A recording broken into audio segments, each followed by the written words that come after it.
Welcome everyone to the May 21st Design Review Board meeting.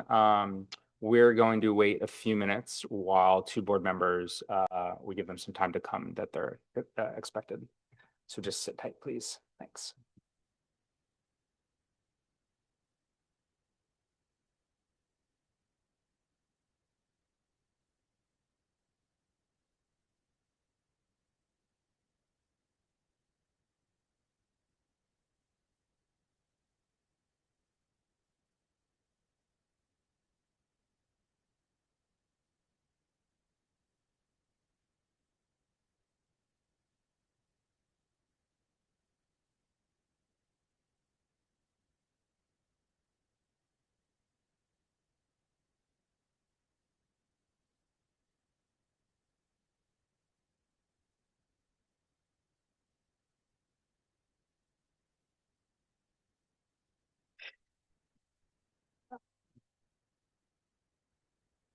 Everybody ready?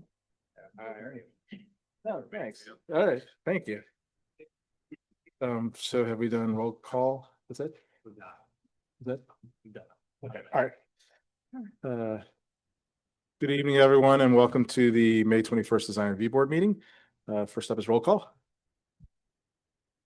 Board Member Kim, Here. Board Member Holscher, Here. Board Member Odorcio, Here. Vice Chair Rosner, Here. Chair Chong. Here. All right, thank you.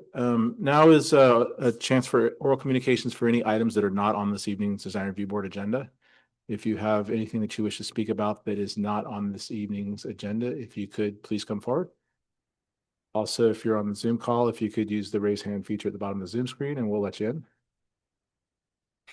Chair Chong, there are no communications from the Zoom audience. Thank you. And staff briefing. Good evening, Chair Chong and members of the Design Review Board. I'm Sherry Mead, your Community Development Director. Just a quick update. I sent y'all a invitation to what is being called the Planning Commissioner Training, but it's actually got some information on the flyer that I think would really be interesting to this and valuable to this team. So I did reach out and confirm that it would be okay for you guys to attend. You're very welcome to. They just ask that you reply via the link that was on, or maybe it's a QR code on the flyer, and then give them some options if you have food issues. So highly recommended if you can. I know it's very last minute, so please don't feel like you have to. Thank you. Thank you. All right, now is the consent calendar. So the only item on this evening's consent calendar is the Design Review Board meeting minutes from May 7th, adopting those. First of all, is there any comments from the board on those minutes? Nope. We'll open up to the public. Is there anybody from the public that has any comments on the one consent calendar item this evening? If you're on the Zoom call, if you have any comments on tonight's consent calendar, please use the raise hand feature. Chair Chong, there are no comments from the Zoom audience. Thank you very much. Is there a motion to adopt the minutes and approve the consent calendar? I move to adopt the Design Review Board minutes from May 7th. And do we have a second? And all those in favor? Aye. I abstain. So that's 4 ayes and 1 abstention. And with that, we move to the public hearings. And as we now do, if there's anybody that has anything that they would like to disclose on either PH1 or PH2 related to those applications, you could. I'll start. I had a chance to visit both of the properties, spoke with the applicant at PH1 application, but other than that, there's nothing else to disclose. I went to both properties as well and met the owner of application of PH1 and went to two neighbors' houses on PH2 down below on the end of Miraflores. I did the same. I visited both houses, met with the owners at 10 Rowley, and also met with two neighbors at 179 and 181 Avenida Miraflores. Right. I went to both applicants' homes, or one in progress, and then I went to the homes at 170, was it 181 and 179, but no one was there, and I tried knocking, so I did my best to do my diligence from there. I also visited both properties over the weekend. There were no one available to visit with, but went over both properties very carefully. Oh yeah, and I did meet with the applicant on the first one. Sorry. On to Riley Swift. All right, thank you. With that, we will open the first public hearing, PH1. So the format that we use for our applications is the applicant has up to 20 minutes to present the application. We might have some questions. We'll definitely open it up to the public. The public will have 3 minutes per individual to speak. If there's anybody that wants to comment on the application, and then we'll bring the applicant back up and provide them 5 additional minutes to address any of the concerns that might have been raised by the public. With that, if the applicant for 10 Raleigh Circle could come forward. Chair Chong, the timer is not showing up on the main screen. It was working when I set up earlier. All right, I will, we'll just do it the old way. I'll keep time on my phone, and we'll give the applicant a little bit of warning when we're approaching. Oh, it was there? Popping up over there. It was popping up on the other one. Oh, it's on that Oh, one. there it is. Okay, no, it's not on the Zoom one, but at least we have it for the application. Perfect. Perfect. Thank you. Okay, give me one moment to dim the lights.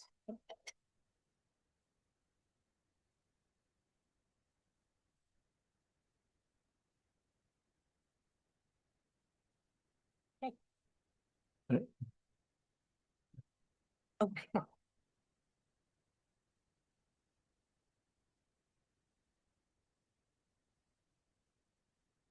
There we go. All right. Okay. Hello, everyone. Thank you for having us here. We are really excited to take the next step in this process. My name is Brandon Dement, and my wife, Natalie, and I bought 10 Raleigh Circle in 2023 to be our forever home and raise our family. Christian, age 6, Cameron, age 3, and Bernie, our Bernie's mountain dog, age 7. We purchased 10 Raleigh because it had everything: a spacious and naturally well-lit interior, a corner lot with a lot of space, and a location with top-class schools and the better half of Tiburon's infamous traffic. In short, great bones. But it had been previously owned by a man in his 90s, leaving the property in need of a lot of love. There were doors that didn't close, light fixtures, sinks and toilets that didn't work, electrical panels that needed replacing, all amongst a host of other interior imperfections. More pertinent to this discussion, though, our home came with a completely overgrown, dilapidated, and outdated landscape. We fancy ourselves as do-it-yourself people, though, and we were not afraid to put in this work, and we looked past the current state of the yard and to its potential, and here we are. We have developed this proposal to revitalize our lot in a way that vastly improves both the aesthetics and the utility of our outdoor space. Our motivations for undertaking this project are to provide our children and our dog with an outdoor play area for play on the western side of our yard, where we've planned a turf space, grown-ups with an area for entertaining and relaxing in a patio space directly south of our home, and an open, attractive, and welcoming, possibly inspired by my southern roots, in the front, a welcome appearance in the front yard to welcome neighbors and watch our kids play in the street. To accomplish this, we are asking this board for 2 variances. The first variance is to create an 8-foot fence between our property and our neighbors to the south, as it will be placed on a slope and have an effective height of 6 feet or so from the uphill side. The second variance would allow us to raise the level of the southwest corner of our property to create a level turf area on the western side of our house along Howard Street via a retaining wall, as well as put a 6-foot fence on top of this retaining wall to maintain privacy in our backyard from our neighbors across Howard Street, whose houses are naturally elevated. We believe that our designers have done an excellent job at balancing our personal objectives with the Code of Tiburon, and that these plans represent an outcome that will be much beloved by our family and appreciated by the community around our property, while respecting the city's guidance for these projects. A minor divergence from the city's strict application of the code, seemingly routine in these proceedings, will have an outsized impact on our family's ability to utilize and enjoy this little slice of Tiburon that we call our home. It's one thing to talk about it, but it's another thing to see it. So I'll pass it to Natalie to discuss our plans in more detail. All right, so this first image is showing our house. It's a satellite view of our house taken from Google Maps, and you can see we're located at the corner of Howard Drive and Raleigh Circle. I think the one thing to note about this picture is that here, north is at the top and south is at the bottom, and actually our plans are oriented the opposite, with south at the top and north at the bottom, which has been a little confusing in the past, so we just want to highlight that. As we were headed into this project, we have had a number of conversations with our surrounding neighbors and made a point to get as much neighbor support as we could. Here, this shows the 8 neighbors who voiced their support for our project. The ones to highlight for us are that we got the support of the 4 neighbors on Howard Drive who will have the greatest, I guess, aesthetic impact when it comes to our new fence along Howard Drive and the potential for them to be able to see right into our backyard, again, given that they're elevated. And we also got the support of our 2 neighbors to the south, the Norrises and the Nickfars, where we share a property line with them. And we'll talk about that more in a bit.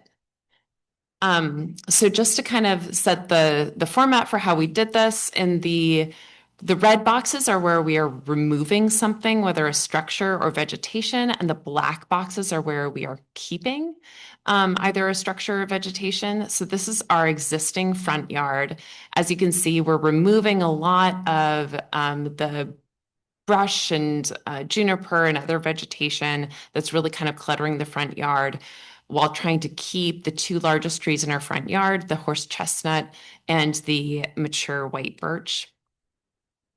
And then this is also kind of the northernmost portion of our front yard, again, taking out a lot of that, the bushes and the shrubbery, and trying to keep some of the mature trees.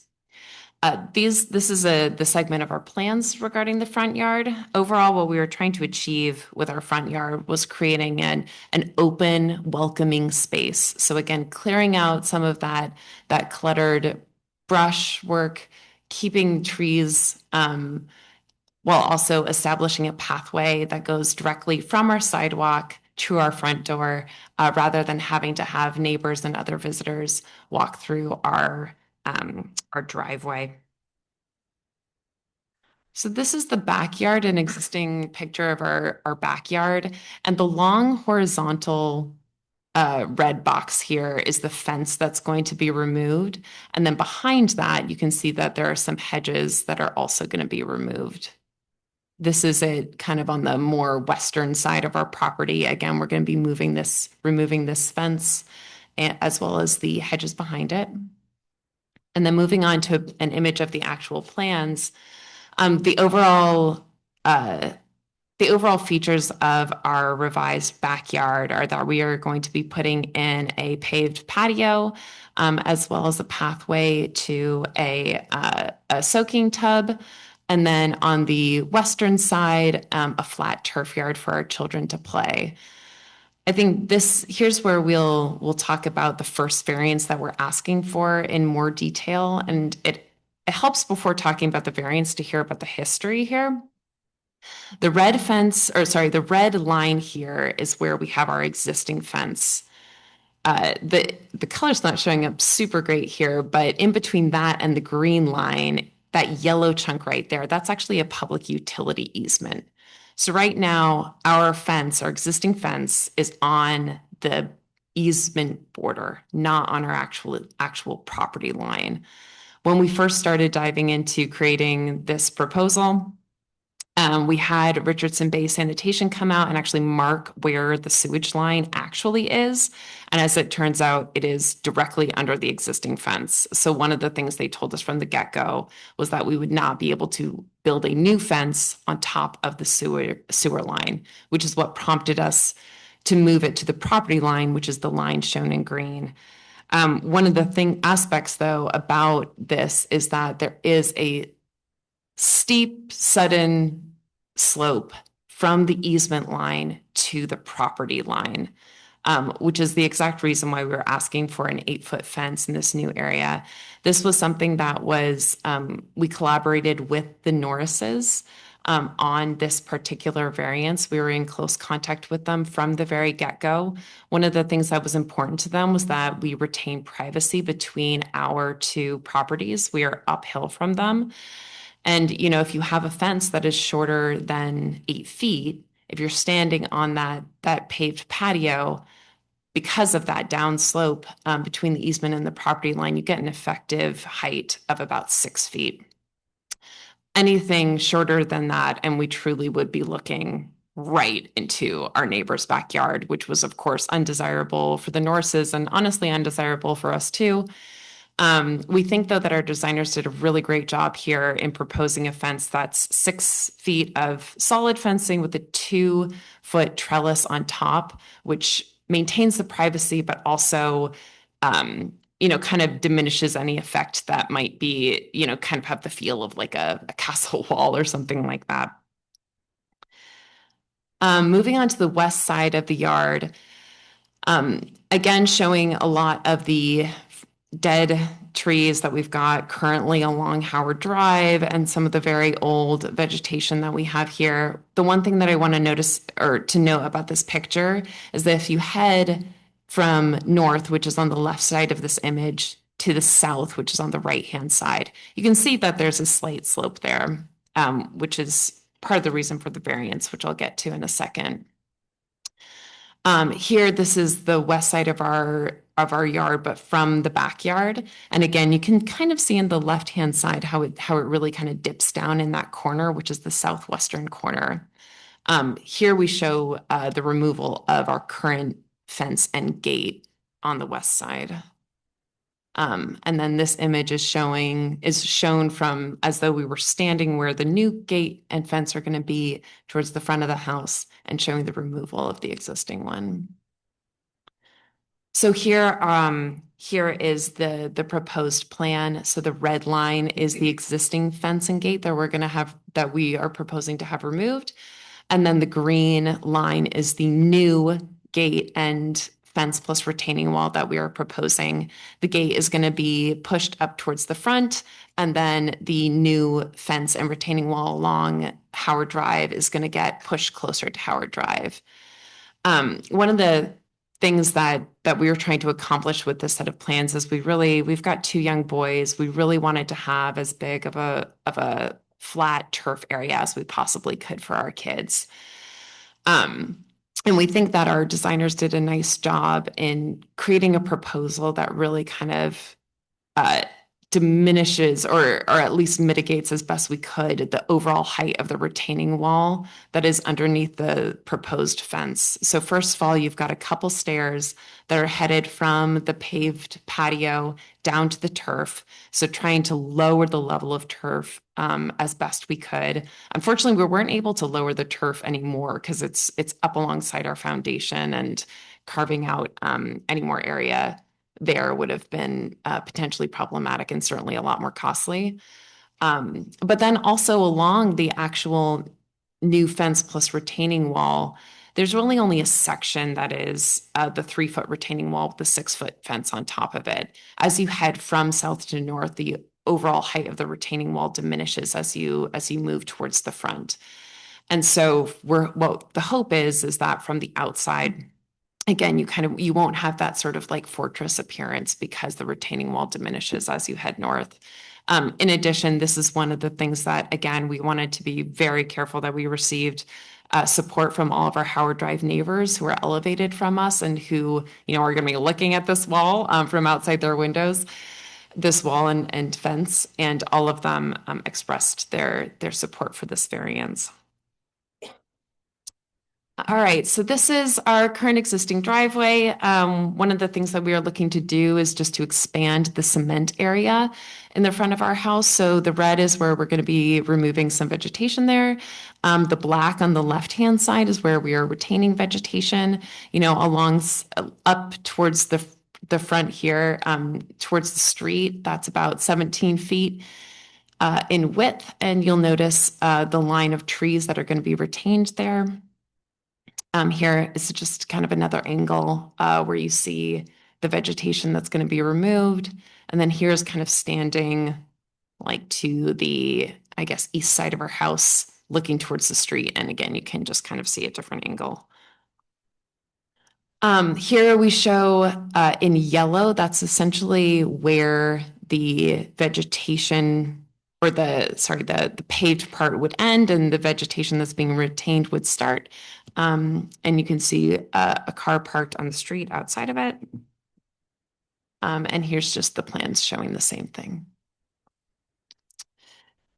All right. So then on the east side of our fence, we're not doing too much. In red, we show our existing fence and gate, which we plan to have removed. In black, you have the existing fence and retaining wall shared with 20 Rowley. That's going to stay in place. Another image of the fence to be removed. Here, this is the backyard image of the fence and retaining wall between us and 20 Rowley. You can't really see it because of the vegetation, but also just highlighting that these are some English laurels that we plan to keep in place and we don't plan to remove. And then, yeah, again, we've covered this, but here is the existing fence on the southern side of our property. That's the one that's going to be removed. And then behind it is actually a segment of fence about 10 feet in length that's actually shared with the Nick Farrs, not the Norrises, and that's also going to stay in place. And this is just showing the plans showing the same thing, that we've got the gate that's up in the front. Otherwise, on the east side of the property, we're not doing too much. We have an existing paved space where our garbage cans currently are. We have some pavers that are going to get removed, and instead we're going to have a pea gravel pathway that leads to our trash cans, but otherwise there's no grading or anything else that's being done on the east side of the property. So that is it. We thank you very much for your time and also for the thoughtful review that the town of Tiburon and this group also went through in looking at our plans. Thank you. Thank you. Any questions before we open up to the public? Yeah, quick question. So I did a little Google search, but just want to know a little bit more about the Yankee Point, the Ceanothus, and it's going to be planted outboard of the new fencing. And just want to know what the mature height is. I saw 3 feet. Just want to confirm that that's what your understanding is. Yeah, we live right next to Del Mar School and they have a lot of this particular plant. And so we were inspired by that. And they have it as kind of a shrub bush kind of a plant, and that's exactly how we proposed it. We also had some California strawberry trees that we're hoping to plant along that line. Some of them were the Public Works requested for us to remove because of the proximity to the Norris's driveway, but otherwise that's the intended combination. Okay, thank you. All right. Other questions? Yeah, I have a quick question. I just want to confirm. So for the driveway expansion, you're expanding the full driveway, not just adding a parking spot, right? So maybe this is a question for staff because it seems like the front of your driveway is a private public property? You mean like the space between the driveway and like the street, right? Street and it looks like the sidewalk. Yeah, the sidewalk, right. So question for staff, what's the process for this? Because they're altering, public property and, reducing the curb. And does this go to like Public Works for an encroachment permit if we approve? I can help take that question. Thank you for the question, Alex. This is Savannah Van Aken. I'm on Zoom this evening, recovering from a cold. You are correct. That work would require a separate encroachment permit from the town's Public Works Department. Okay, thanks. I just wanted to check that. And can I confirm with staff? So there were 2 off-street parking, and what's being done is we're removing one on-street parking, and that's actually being sort of negated with one off-street. So in the end, it's net, no gain, no loss. Is that how you look at it? I'll defer to Savannah. If she doesn't have an answer, I can try. That would likely be a question better answered by Public Works, but yes, that is one way to look at it. Any other questions for the applicant? All right, thank Yeah, you. one quick question. The seaside wall that has a retaining wall and an existing fence right now, do you know the height of that? The which one? I think it's on your east side. There's a Side. retaining wall and a fence there currently. Yeah, I don't know the exact measurements. I do believe they're in the plans. I think the height of the retaining wall is probably somewhere around 3 feet. And then the fence, the height of the fences is in the plan because it actually decreases as you head south. I think it's either 5 or 6 feet in towards the front on the north side, and then as you head farther south, the fence decreases to, I think, 4 feet at its lowest point, but simultaneously the retaining wall also goes kind of further down at that section. So I don't know if the total height, I don't know, maybe I I'm guess now I'm asking I'm because rambling. it looked like there were some areas of that fence that are over 6 feet with the retaining wall and existing fence Yes. now, correct? Yeah, definitely. Yeah. All right, if there are no more questions, thank you. Great. And we'll open it up to the public. If there's anybody that wishes to speak on 10 Raleigh Circle, if you could come forward. And if you could just state your name and address, please, and keep your comments at 3 minutes. You pull up page 2. I do not have it on the screen. Page 2.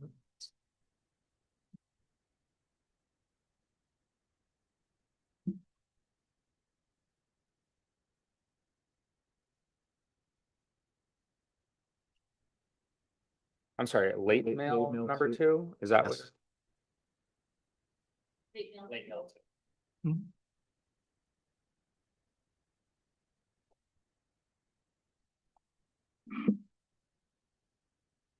Share on yours. Have wait mail on.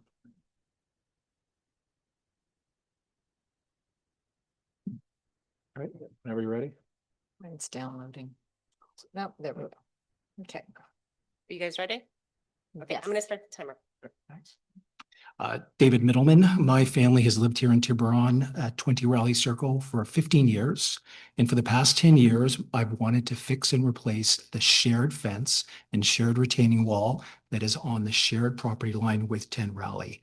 That fence wall is failing. It is unsafe. Posts are rotting. Panels have fallen down. There are some portions covered in so much ivy. The ivy is probably the only thing even holding it up. The previous owner of 10 Raleigh did not want us to alter that fence wall, and we cannot replace it without the cooperation of 10 Raleigh. It affects my property. I can't make landscaping or hardscaping changes on my property. I can't replace my side gate or replace my pathway. I can't even replace the privacy trees that border our properties. And so my wife and I were happy when the Dements moved in and told us they would replace the shared fence wall with us together, 50-50, like a good neighbor. We even exchanged contractor bids, but they asked us to wait to do it as part of this backyard remodel project. And then they told us out of the blue that they would not do it with us. It was our burden to replace it, that my property had somehow damaged that fence wall. Now they say they'll do it later as a separate project. It's only going to get worse. Do it now. Their project is designed to allow more people in their backyard. A hot tub near a fallen fence, kids and dogs able to climb into our property, a patio deck where people will be able to see into our backyard, maybe even to our living room, because a portion of that fence wall is already collapsing. I was going to ask you just to limit their activity in the side setback, but now I'm asking you to condition their project on the replacement of the shared fence wall, or at least the patio and the rear deck and their hot tub, where people will be able to impact our safety and impact the visual line. I want you to know I jointly equally replaced the shared fence wall with my other side neighbor at 30 Raleigh. 30 Raleigh did it with 40 Raleigh. You should want there to be conditions for neighbors to share responsibility for shared fence walls. And about their driveway, which I reference on page 2 of letter mail 2, My family, we spend a lot of time in Fresno. I've seen plenty of 3-car driveways in Fresno. People park boats in that third spot. They park trailers. And yes, they do park cars sideways and at an angle. I don't see any 3-car driveways in Del Mar. It is completely out of character for the neighborhood.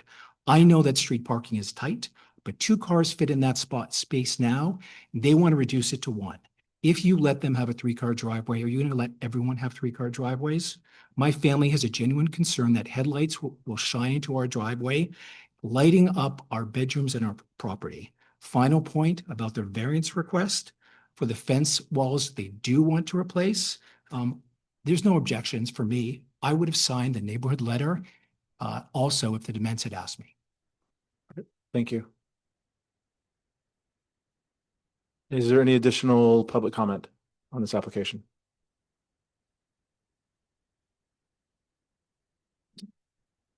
Chris Norris, I live at 101 Howard Drive, and I just wanted to come down to voice my support for the variance along our property line.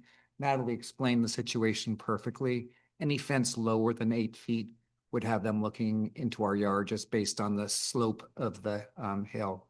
And we've worked with Interactive Landscape on our own project, and I'm very confident in the quality of the work and design they do. So we just wanted to come down and voice our support for this project as one of the neighbors most impacted. All right, thank you. Any other additional comment? All right, seeing none in the room, we'll go to the Zoom call. If there's anybody on the Zoom call that wishes to use the raise hand feature at the bottom of the Zoom screen. Chair Chung, I have a hand raised from Linda. I'm going to turn on permissions for her to speak. Thank you. Hi, my name is Linda Sapolsky, and I live directly across from the Dement residence. And I just wanted to weigh in with my thoughts and support for their plan. I think that everything they've suggested is very reasonable. My house looks directly at theirs, and I just think that these are very great plans, and I hope that they get approved. Thank you. Thank you. Any additional comment from the Zoom call? Chair Chung, there are no additional comments.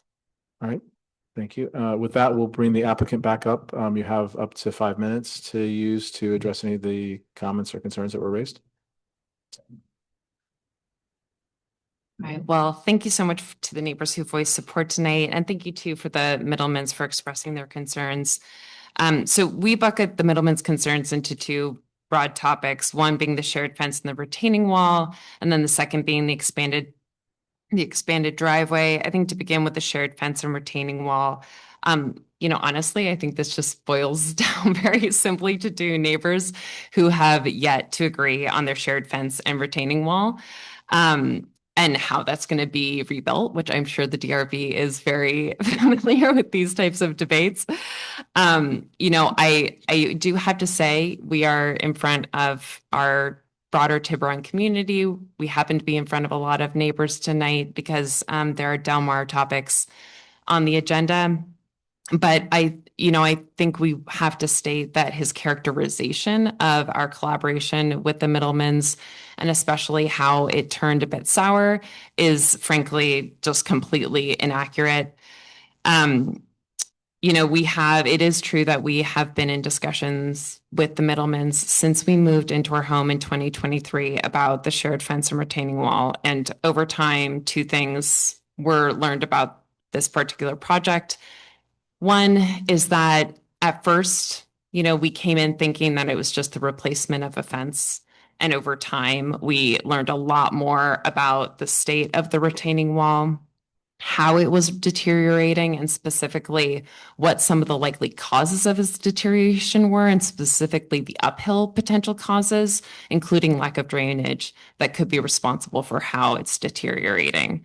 The second aspect of it was that as conversations continued, the Middlemans approached the topic very confrontationally and frankly very coercively.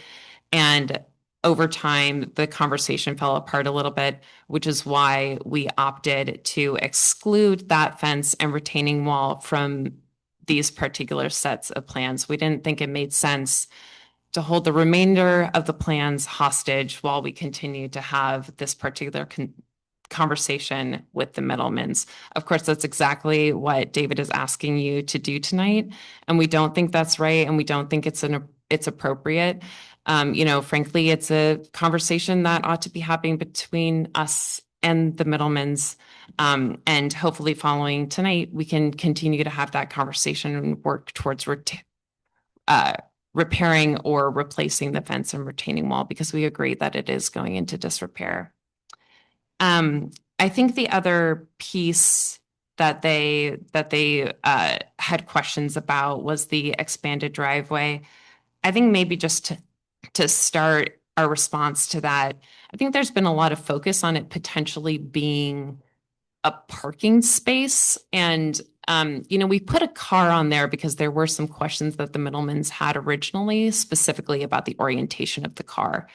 And we wanted to make clear that the orientation was towards our house, not towards their house. But the reality is we might not use it as a parking space at all. We've got 2 boys, age 6 and 3. We could just as easily use it as a basketball court, a place for Foursquare, any number of other things. Frankly, it's just really nice to have a paved flat space for your kids to play. That's not the street, given that our particular neighborhood and the street traffic is often heavily impacted by parents dropping off their kids or picking up their kids from Del Mar School. But in any case, I think that, some of the particular concerns that he's brought up, I think will not actually end up being true. For example, he's describing the parking space out front as a 2-car parking space.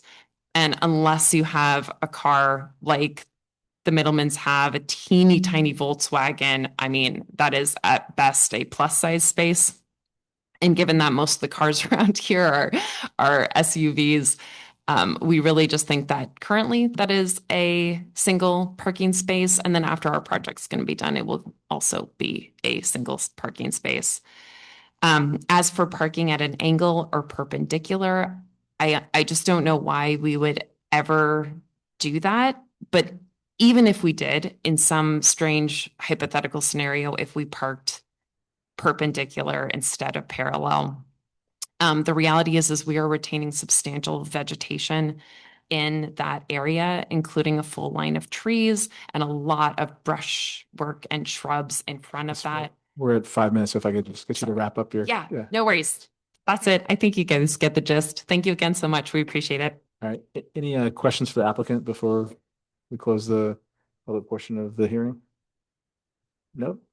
All right. With that, I have a question for staff. okay. I guess to Savannah. Why for the fence in the rear? Can you talk a little bit why this didn't qualify for elevation change at the property line? With the fence being allowed to be higher than 6 feet? Yes, thank you for that question. In order for this particular fence to qualify for the exception as outlined in the code, there would need to be a change in elevation exactly at where that fence is proposed to be. And in this case, because of the gradual slope, there is not a specific large change exactly where that fence is proposed, and therefore it doesn't qualify for the exception. Though it is close. It is close to being considered. It is not exactly what the code outlines. Great, thank you. All right. So with that, we'll formally close the public portion of the hearing and bring it back to the board. Would anybody like to lead us off? Oh, welcome back. Well, I have just a couple of comments. First of all, I do think that the variance on the 6-foot fence, these come up frequently. I still think this should be under special occasions when they really are very important. I think a large obstructive fence in certain areas is absolutely the wrong thing to do. I was a little surprised with 2 things. I didn't see that kind of pattern in the neighborhood at all. I don't think I could appreciate any other fences that went over that area, and I didn't hear about that. I also thought certainly with a 6-foot fence and vegetation. There are many ways to obtain privacy. So I was wanting to hear what would make me be swayed to appreciate this in some places 8 and 9 foot of fence. Pleased that it did not disturb the surrounding neighbors, but also the comments by Mr. Middleman. It's unfortunate. They're very important to pursue, but I do not think that those have impact on tonight's question. Okay, thanks. I went to the site and looked at the conditions there, and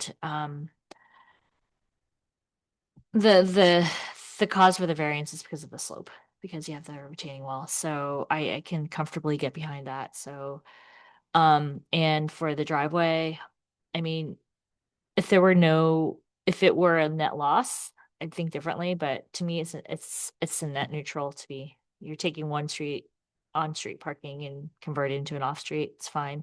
And it was suboptimal. It's not really quite 2 cars, so 2 standard size cars. So I think I could get comfortable behind the variance to get to the 8 feet and support the extra cutout of the driveway curb. Yeah, I'm in the same boat as Suzanne. I think, as the question I asked, that the code allows higher fence when there's an elevation change at the property line. Sometimes we interpret that because the code is like very, I think, there's rarely a step drop exactly at the property line. Like, we're built on hillsides. So I think to allow, I think the intent of that part of the code is because that is a special circumstance when you have 2 properties that are neighboring where you have a pretty significant elevation change at the living spaces, right? And at the most used spaces. So I think that's certainly the case here, which is why I can make the findings for special circumstances with the topography. I'm in the same boat with the parking. I think right now it's a very narrow driveway on the corner, so it makes guest parking pretty challenging. I don't, and I assume that it is going to then go through Public Works encroachment permit, which if there's any, major issues around the reduction of that street parking, I think will be addressed then, but I think I can make the findings for that as well. And similarly agree with Jim with that side fence. It's unfortunate that they can't agree, but nothing is preventing them from building fences on their property in that location. So, they don't have to live with fences falling down. Either 20 can build their own fence in that location or 10 can build their own fence. So it's not our place, I think, to make that a condition that they share that burden together. And I think that's everything. I agree with with what you guys have said. I went there, I walked around the property. The fact that the neighbor below wants the 8-foot fence and that will impact the visual connection between the 2 properties in a positive way to maintain privacy. So I think that plus shrubs is a good solution. I agree with the neighbor comment. I don't think that is what we are here to review tonight. I think that is a separate issue. I hope that they can resume neighborly cooperation with each other. And as far as the driveway is concerned, again, these lots are precious, their square footage. And if they can expand their paved area in the front to create another parking spot that can be usable, I think that's a good idea. And there is still foliage between the properties, so there is still a level of privacy and visual separation between the 2. So I fully support all of it. All right. I also went out and visited the property. The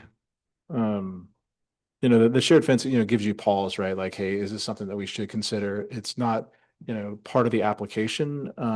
And I think that the whole reason that we're seeing this is for the variances for height, right? And I feel like that the two categories that fence height variances tend to fall into is either one, privacy because there's, lights from Tiburon Boulevard or something like that, or the variation in elevation changes. And this one clearly falls into the second category. So, for me, I'm able to make the findings, and I think that the shared fence, while it sounds unfortunate, doesn't, I think it should be considered only if it impacts our ability to make the findings for the height variance, which for me, it doesn't. So I think I'm in a similar place as everyone else. And I think that the driveway, I'm okay. It's not a huge amount of space. It's not like you're going to start packing in 4 cars there or something like that. I don't think it materially changes, things that will be affected. And it's having a kid at Del Mar and using the way that they mandate the loop to go and do drop off. It's a street that anytime that you can create, I think, additional off-street parking is a positive thing. So it sounds like there's 4 of us that can make the findings for the fence height variance. It sounds like you're not able to, or I think I could be able to, but okay. yes. All right. So then let's see. I think we'd be looking for a motion. Then we have a draft resolution. So I think we'd be looking for a motion to adopt that draft resolution. Like to make a motion that we adopt the draft resolutions and can make the findings for the variance. And it's categorically exempt from CEQA. All right. Do we have a second? I second. And all those in favor? I Opposed, none. And with that, we adopt the draft resolution for 10 Raleigh Circle and move on to the second item on this evening's agenda, which is PH2 180 Hacienda Drive. If the applicant could come forward. And if I may, through the chair, I feel bad because staff go ahead. Staff doesn't give a presentation in these. So I wasn't able to announce that Savannah was joining us from home. And we really do appreciate her dedication to these projects because she wasn't feeling great. And this is how much it matters to her to make sure that, everybody gets the right information because I'm certainly not as well read into them as she is. So thank you for addressing the questions to her first. All right. Jim Chong, board. My name is Craig Roberts. Yeah, Wait for just one moment. Sorry. we won't start your timer until we got all the AV going. All right. And the mic is sounds like it's a little far. Maybe Your slides this way. If you want to use the red button, use the pointer. And if anybody else is going to speak, they need to come up and talk into the microphone. Everything has to be And up. advancing of these arrows or the top.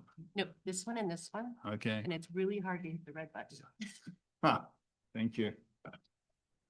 My name is Craig Roberts. I'm with Hart Howerton, the architectural firm that has designed this project.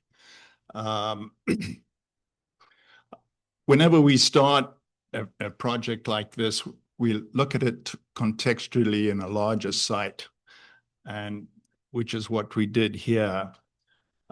We looked at it's not advancing. Oh, sorry. Work now? Yes. Apologize. So we looked at the neighborhood and see what was there in terms of the vernacular and which direction we should take.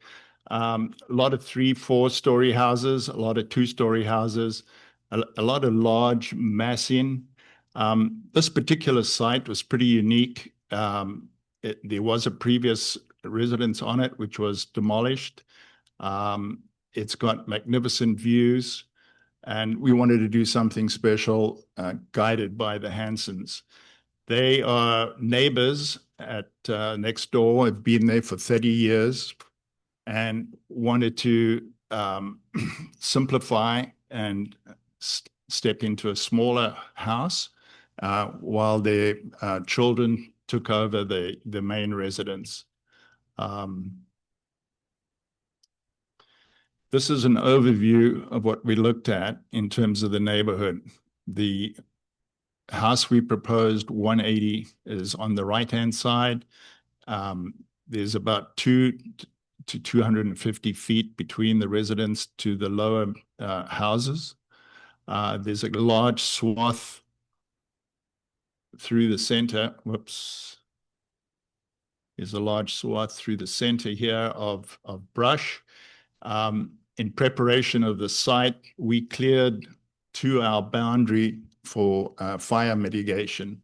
And the rest of what's left there now is not to be touched.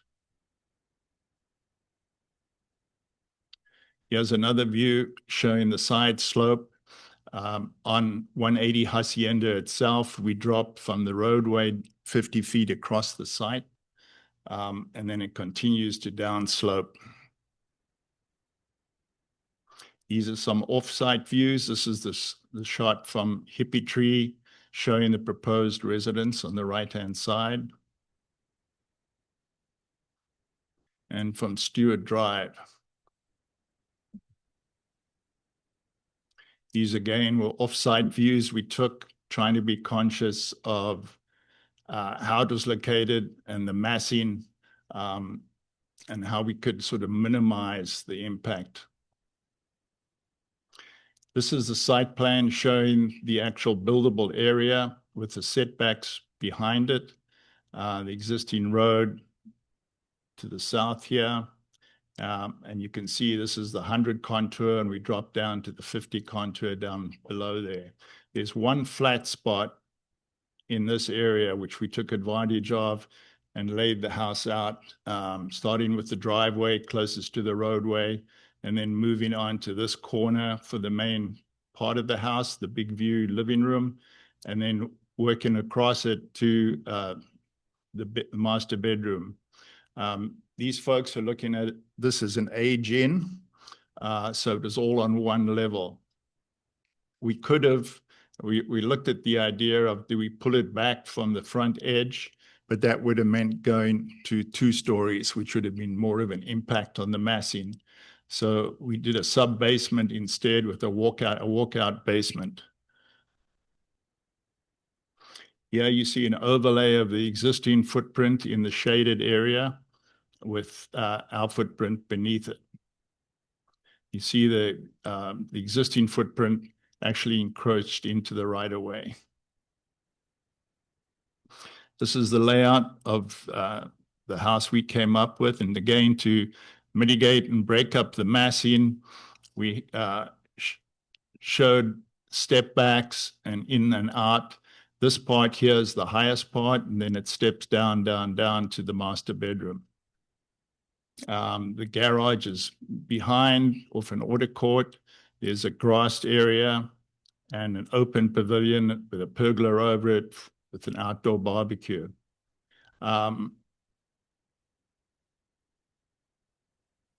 This is a good exhibit because it shows we spent 2 months working with the fire department to come up with this. They needed a turnaround at the end of Hacienda Drive. And this was squeezed in here. There's a small retaining wall to hold this grade. This is the adjoining property. And then it drops down from 100 down to 96 level. That was the maximum slope we could achieve on that site for the fire department. And they made some concessions with us, but we got everything to work. Yeah, you see the fire trucks in the turnaround. The other thing they required, although there's a hydrant here, the hydrant doesn't have the pressure they would like. So we were asked to add an additional 5,000 square foot tank along with a pump and a generator. In the case of a fire, they could plug into that. This shows the overall plan. The garage at the back, the trellised outdoor terrace in the front, and the main house, which is 4,900 square feet. This is the section showing how it works, coming in at the rear with the garage with an ADU above it, and then the main living space right in this location. The height measured here, the 27 feet, is from the basement, the walkout basement to the top of the roof. The height, this is the actual height restriction at 30 feet. And we 8 feet below that at the highest point right here. And then at the double story at the back of the property, which is off visibility, it's about 5-6 feet. And then as it steps down across the site to the master bedroom, we go up to about 10-12 feet below the allowed height. So in terms of lot coverage, we're 1,300 square feet below what's allowed, and we average between 8 and 12 feet below the allowable height. In terms of finishes, we try to be as downplayed as possible on colors, tying in with the natural environment. Wood and stone. This gives measurements from the existing property lines. You can see ranging from, it's hard to see on there, but it's 200 feet approximately. And then this gives from measurements from our proposed building site to the adjacent properties, which are pretty excessive. This section is pretty telling too. This shows you the red dotted line above, which is the 30-foot height limit. We sit quite comfortably below that. We've made the house as transparent as possible. So we have an overhang that runs around the perimeter of the house. And the staking that we have is a little misleading because it runs to the top of the parapet. So it looks higher than what it's actually going to be. The house that anybody's going to see is actually 2 feet below that. And then any visibility looking down slope, your eye level would be 8 feet below that.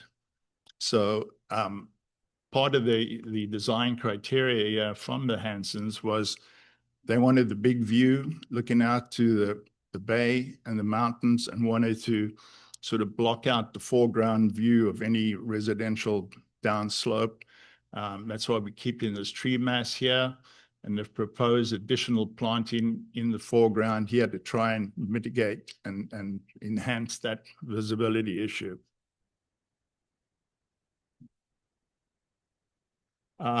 The top left image here is from the site standing on the sort of ground level, which is 96.5. And looking out, you can see essentially, you see a bit of open pasture land down below here. Here's one of the residences. This is from the master bedroom side, and then moving across to the living room side, you essentially see nothing.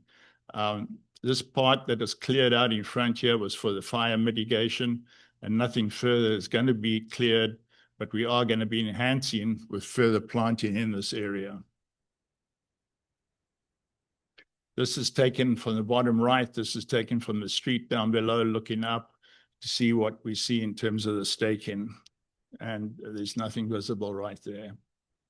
Again, these were additional photographs taken from the different houses in front on the street side, not within the property, but there's no sort of visibility of any of our staking.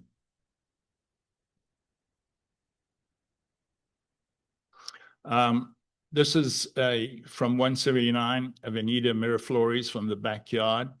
And what you see here is we've colored in, so it's made it a little clearer to see, but you can see where the house pops out. And again, as I said before, that you're not going to really see that because that's 2 feet higher from the 4-foot overhang that's going to put the glass below it in deep shadow. So that's virtually going to disappear. And when the enhanced planting we're going to put in the foreground, you shouldn't see any of that.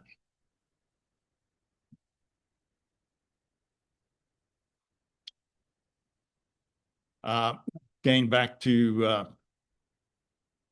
our original concept on this in terms of trying to create something that was really low key, set back, and way below the ridge line behind it. You see the ridge line moving up behind here. We are well below that in this location.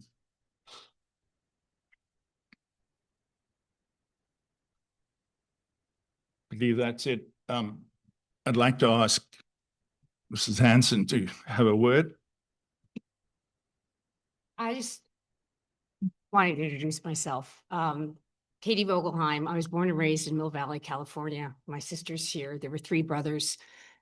I had spent a lot of time over here when I was young, hanging out in the lagoon and at the TPC in afternoons. And I considered Tiburon my second home back when I was a teenager. So I've been here more years than I really want to admit here tonight. And I feel that as a native Marin person, I have a fairly deep respect for the aesthetics of the ecosystems here. So we built 170 in 1999, my husband and I, John. I think that actually, due to the color of the house and the size, some might argue that that has a bigger visual impact than what we are considering doing at 180. But as you would see in those aerial photos, we worked with our downslope neighbors in a very considerate way, coming up with a landscape plan that mitigated both of our views at each other, and we intended to keep that at 180. So we are really quite focused on that. I just want to make sure, because we've done it before, I hope people trust us that we'll do it again. We're building 180, as Craig mentioned, to sort of age in place, and we have an opportunity. The reason why we're moving there is that my son Barrett and his wife Sarah and my gorgeous grandson Wes have a desire to move back to Tiburon. And in this case, my son would really be coming home because he was born and raised in 170 Hacienda, and he attended the local schools and went to high school. And he would just love to come back and be part of this community. So we have an opportunity to move ourselves to 180 and have a new family come into Tiburon, which I think is an objective that we all share. I want to thank everybody in the room who sent in letters around the house, because I do agree with their perspective on the design. I think it's a beautiful design. And I want to thank Craig and his partner, because they really did work hard with us on making sure that it set into the landscape in a meaningful way, that it's primarily a 1-story house with a downstairs place, a bedroom that potentially somebody could live in the future when we get older, but we wanted it to be a navigable house and a manageable house for us. I want to take the opportunity to thank the planning staff, and I really want to call out Savannah. She is a true professional, and we have spent the last 6 months working with her. It's not easy to build a new home here in Tiburon, and she put us through a lot of appropriate hoops in order to make sure that we met every regulation and we met every guideline and we met every agency that was required to make sure that we met all of the stringent requirements that are needed to build here. And we were pretty gratified when we got a unanimous consent by the staff in support of the project. That was really meaningful to us. We want to thank all of you, because we understand the DRB is a volunteer gig. So I appreciate your time and attention to this, and know that you spend your time as well looking at these projects, making sure that we meet those guidelines in working with the staff. We think that this is a really beautiful project, and it'll be an enhancement to the neighborhood. And I don't want to underestimate the fire safety. The hydrant doesn't work, and I don't think that's a good thing for our street. So I think that with the landscaping and the design, it's an enhancement to the neighborhood. And I think it's an opportunity for us to bring a young family back into town. So I hope we can all support that. Thank you. Yeah, I'm just going. Is there any questions for the applicant? I have a question. You mentioned a couple times that you've removed vegetation and you're not touching anything else. Did I hear that correctly? Because I'm just trying to That is correct. I mean, with the fire consultant he suggested moving as much as we could down to our property line, which we did. So what you see now, when you see the site, is the jute matting to prevent any erosion until we get re-established and replanted, until the construction is finished. That's open space. And we're up against the open space. We've cleared until the open space. So on page L0.10 is all that it says that the legend and all the grid existing vegetation to be removed. Have you done that? That's done. So that's been done. Okay. Yes. So what we see there, What you see anything is there pretty, is- it's is pretty open raw space. site. That's why everything looks exaggerated, including the story poles, because it's all been cleared. Okay. Okay, great. Thank But you. that's all planned to be replanted. Yeah. All right, thanks. That's all. Any additional questions? Before we open up to the public? I do have a question. So the pavilion, the trellis. Yes. On the west side, can you tell us a little bit about the lighting for the trellis? Everything will be downlit. Everything will be down lighting. It's all going to be low voltage. So there's not going to be from offsite. You're not even going to really see that pavilion, but it's not going to be brightly lit. I mean, it's an outdoor space, it's a night sky celebration. So it's going to be very soft. Some down lighting, that's it. Thank you. All right, thank you. Any additional questions before we open it to the public? All right, seeing none, thank you. Thank you very And, much. if there's anybody from the public that wishes to come up, if you could, please come forward. You have 3 minutes, and again, state your name and address for us, please. Hello, my name is Pablo Arredondo, and my wife and I moved to 177 Avenida Miraflores just a couple of years ago. I'd like to congratulate the Hensons on their beautiful project, and I can confirm that they've gone out of their way, I think, at least with us, to be cooperative. I mean, I was peppering poor Mrs. Hanson with every question that ChatGPT came up with, and it will terrify you to put any plans into ChatGPT. I was there are a few couple of things I think lingering that I wanted to make sure about. At least from where our master bathroom was, you can see the tent poles. I think we heard today that might not really represent what the sight line is. I have no doubt that the applicants do not want to see into our master bathroom. But at one point, I think we were thinking, well, just landscaping will solve it. The only wrinkle there is that if the fire code or insurance companies or something like that, I just hope that you guys will allow any landscaping if it is necessary to provide that last little bit of issue. And then the other, major thing that I kept hearing about was soil stability and erosion, and it's very easy to get paranoid about this stuff. My understanding is that a lot of that isn't even really done here. It's done at the permitting standpoint. And so I guess all I would say there is that, I know Tiburon, like this whole place is built on hills of beautiful houses going down, and I feel like we're in very good hands there. We hear of climate change and of, new of 100-year storms becoming much more common, et cetera. And so I just trust that as, these, worst case scenarios become more common, I guess we would say that's folded into your review. I have no reason to believe that it wouldn't be. So that's the main thing that I wanted to say. Thank you. Thank you. And the things like erosion are part of the building department, not a part of the design review board.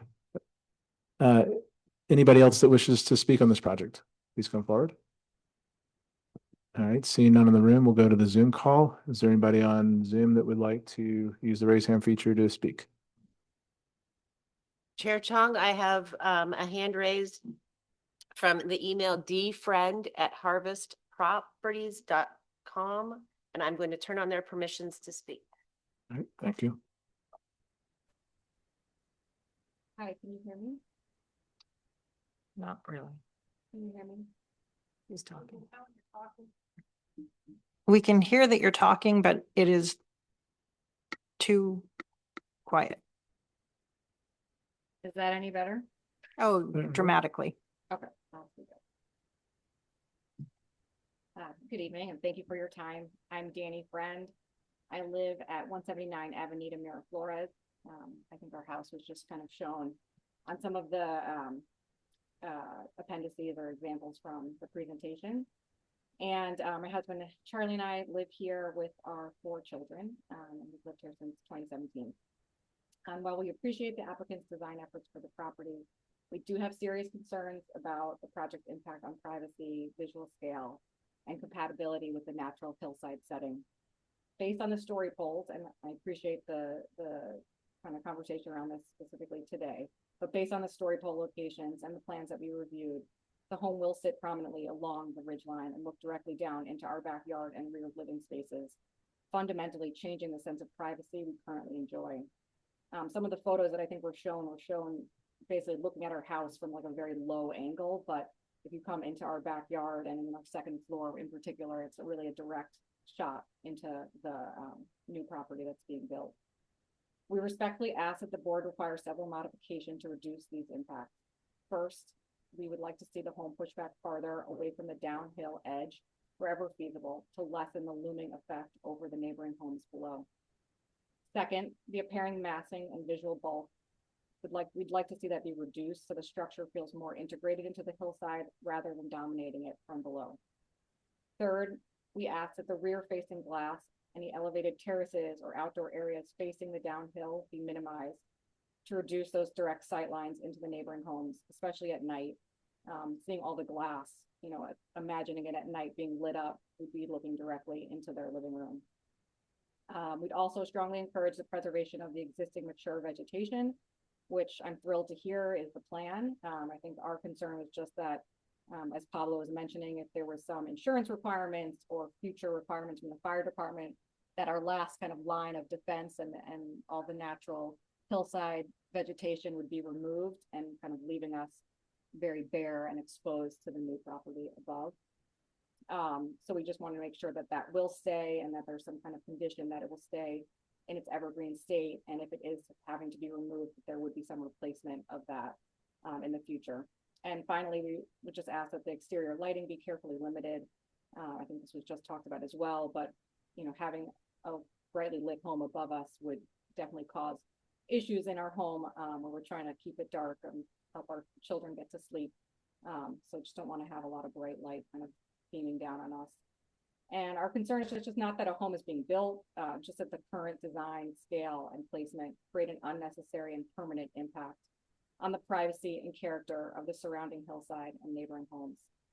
So we respectfully ask the board to require meaningful design changes to create a more compatible relationship between the proposed home, the landscape, and the surrounding community. Thank you. All right, thank you. Any additional comment from the Zoom room? Chair Chung, there are no more comments.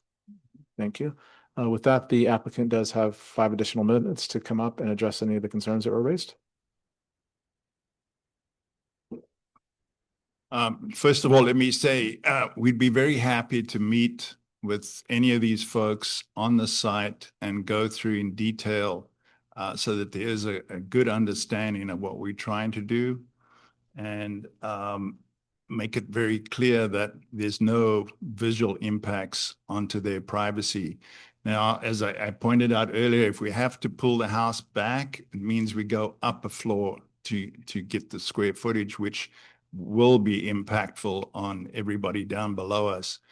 We have as much interest in the privacy and getting that view out to the big view of the bay and the surrounding areas, and not looking down on lighting or any privacy issues below us.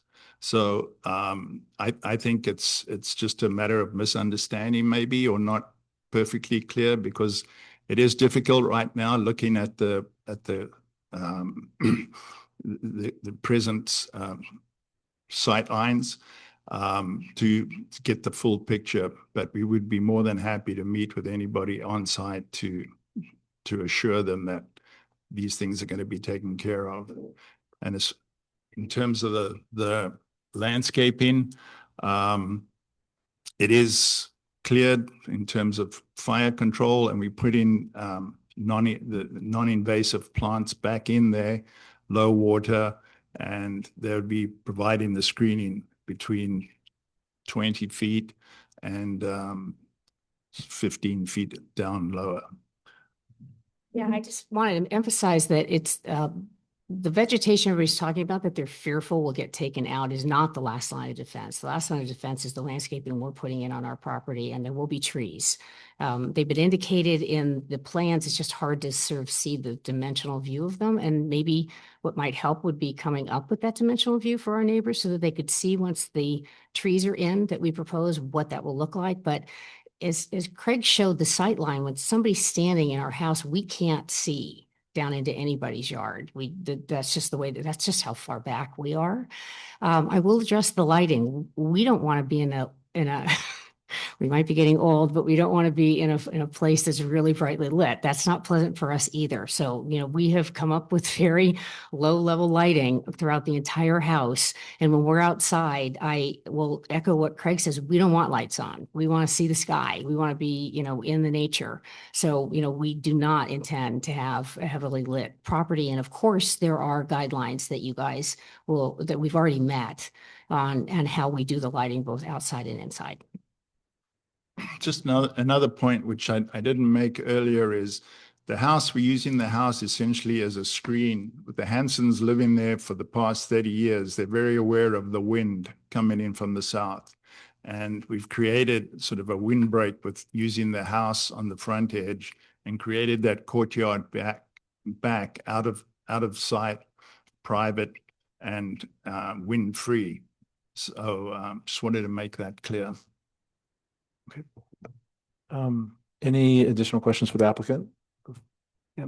Could you tell me just a little bit more about your attempt to avoid light pollution? Tell me a little bit more about what you are doing other than using low lighting. On the site itself, on the landscape, we're just using sort of super low voltage, low wattage lighting for safety reasons, only for pathways. And that's all actually in the courtyard site. There's nothing downslope. As you all know, living behind a glass wall, you get the inside reflection. So we've got drop-down shades on all of these windows for nighttime and blackout shades for the bedroom. So there's not going to be a lot of light spill anywhere, and it's all going to be dimmable and low voltage. And I would also say, just to reiterate, on the outdoor lighting, which will be obviously, that is on the back side of the house. None of the outdoor lighting will be visible to the downslope neighbors on the trellis. Any additional questions for the applicant? No, Go ahead. No, I'll go last. All right. So the one question I had was, there was a letter that was written about the gate that goes into the open space, as it relates to fire or whatever. And I didn't see any mention of that. Is that part of this project? Is there going to be anything done with that gate? No, it's sort of a settled issue. The fire department has control of that gate. So the fire department can get in and out of that gate. Okay. It was just a letter that was written. I Okay. understand. That would have, Not part of this. right. Okay. All right. And if I may, through the chair, this project is, that we're reviewing tonight is just the house and the improvements. So the gate is not part of any of It our. was more just a question. It was the letter implied it was a fire department thing, and since the fire department was checking water pressure across the street and doing the turnarounds in that area, I just thought that maybe there was something that was that they was requiring or anything like that. We went back and forth a lot with the fire department, so they're fully aware of the whole plan. Okay. All right. Sorry, I have one more question about existing landscaping. Just because I'm looking at the cover sheet, and I'm also looking at Marin map to see the property line and the open space. And it seems like there's a lot of mature vegetation that is splitting the property line. And when I went up to the site, there still seems like there's a lot of mature vegetation fairly close to those story poles. I didn't measure like the distance. So I just really want to understand what is currently on your property versus not. You might be referring to at the driveway entrance, there's that old pine tree that's still within. No, on the downhill south. Downslope. Yeah, on the downslope. Yeah, I don't know if there's a. Yeah, no, to the best of our knowledge, we cleared the downslope to the point where we wanted to then start landscaping. And we weren't going to touch beyond that. Does that make sense? Is that what you're asking? Okay, so where you want Open to space start, beyond. Yeah. but that doesn't mean the property line, right? It's just where you're planning on. Okay. Sorry, this is my colleague here. We followed the fuel management requirements. Okay. The part of the clearance that was done had to do with the previous permit for the demolition of the previous house. Got it. So we had to do some clearance, and the route that you see there is to prevent the erosion from, happening. So we met all the requirements by both Tiburon, building inspectors as well as the fuel management. Okay. But we Yeah. don't have to go any further than what we've gone, according to the fuel management consultant. Right. Now it's going to be additional adding back in, yes. We are providing additional enhancement, trees down the slope, as far away as we have to be by to meet the fire requirements, Okay. the fuel management requirements, and they're going to be like 20 to 30 feet tall. Trees. Yeah, okay. But I think your confusion is that there was a statement made earlier that it was cleared to the property line. And what I'm hearing is that's not necessarily the case. It wasn't cleared to the property line. It was cleared as much as the fire department required it to be cleared. Okay. I think that's where the confusion is because on L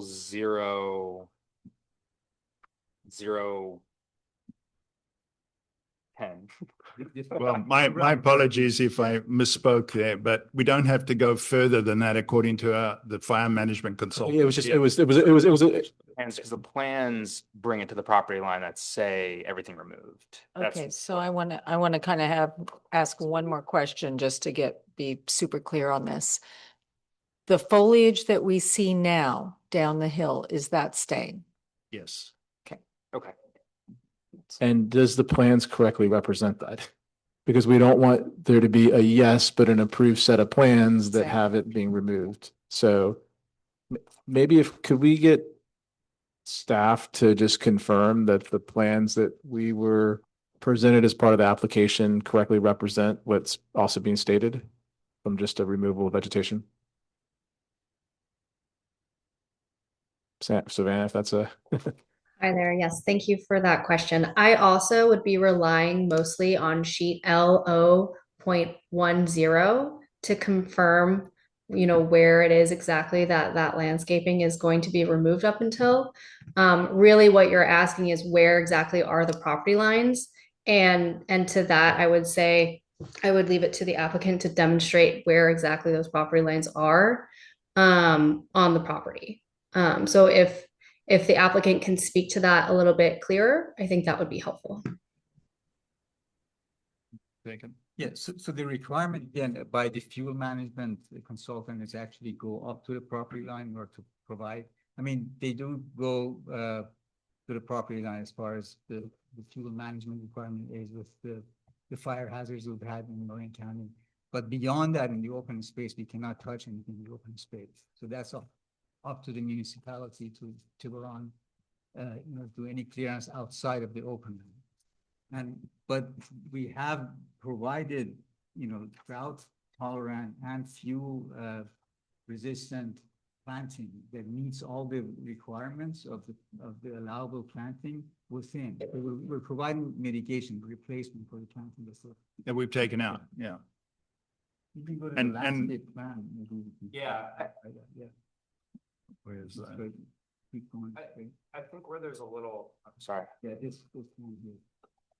You can see the mitigation plan that's shown here with the trees and. That's the yeah. property line. Right. Yes, Property the line. property line. And yeah. then, That's our landscaping right within the property line. So the problem, what you've seen has been cleared so that we can do that landscaping. so there is nothing currently, all the mature vegetation we see right now is north of upwards of that line that you're showing right there. Yes. okay. And it's very steep, it's difficult for. It is, yeah. Yes. That's why I asked the question. Yeah, okay. All right, Okay, thank I you. think I have, yeah. You're good. All right. Any final questions before we close it? All right, thank you. Thank you. With that, we'll close the public portion of the hearing and bring it back to the board. Maybe we'll start from this side this time. All right. Let's see. So I think it's a very elegant, well-cited, well-massed, articulate design. I think that story poles put in bare space look huge. And I would think that any of the Miraflores houses that are nearby, if you took those out and put story poles where they are, they would look absolutely massive. And the largest volume that is in fact the uncovered trellis is not going to, I mean, I think they've done a really good job choosing their materials to tie in.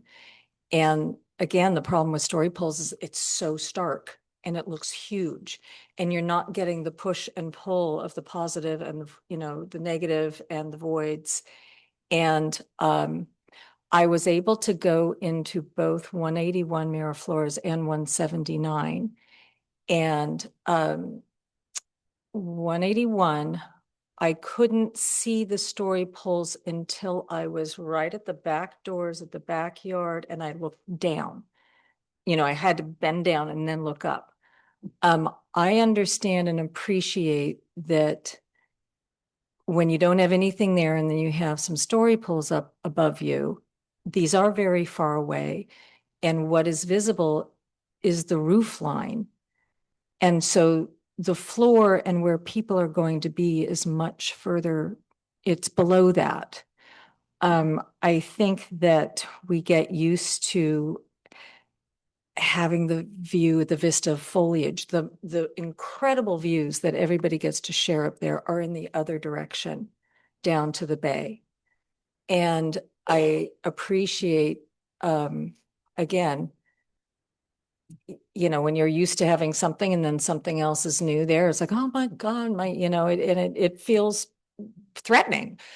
But I think the reality is it's not a big, massive house. It is perched further uphill, so it looks like that again, you know, because of the nature of story poles. The distance between the homes is very large. The foliage is mature. I'm glad to hear that the 20-foot tall suggested trees down there are additional and not instead of, so that's great.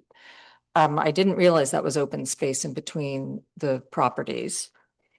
And again, I think that seeing neighbors' houses is part of living in a neighborhood, you know, and so if we see something new, you know, next door, even though next door is hundreds of feet away, that can feel sort of shocking, but that is the nature of living on a hillside in a community.